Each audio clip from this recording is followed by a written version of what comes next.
Mr Barroso, the recent WikiLeaks storm has led to mixed feelings, with some people saying, well, transparency is good, and others saying perhaps they'll damage international diplomacy. But I was particularly amused by the references to you in WikiLeaks, where it talked about your trip to Russia and the fact that you were ignored and excluded, and the Russian view from upon high that you were nothing more than a glorified international civil servant. Well, Mr Barroso, remember, we've discussed this before here, and I've pointed out to you again and again that you have not been directly elected by the people, and you therefore have no real legitimacy. Is it that the fact you're unelected is the reason why you don't command more respect on the global stage, and why increasingly the peoples of Europe are holding you and the entire Commission in contempt? Thank you. Mr. I would not President. expect you to find a common line with the Russians, because that's what you are suggesting, that you agree with them.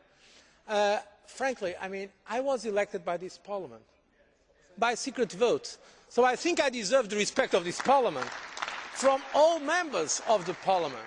And I think in the European Union of democracies, 27 democracies, it's a reasonable way to elect a President of the Commission, because we are not a state, precisely, and I am sure you will not be in favour of a European unified state. Since we are not a unified state, it is not a direct election of a President of the European Union. We do not have that. We have a President of the Commission. You may like it or not. I like him more than you, but okay.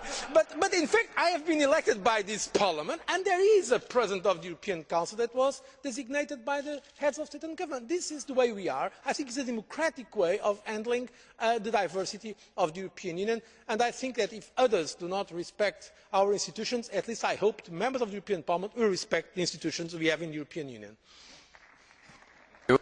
Additional question. Well, Mr Barroso, I enjoyed that enormously.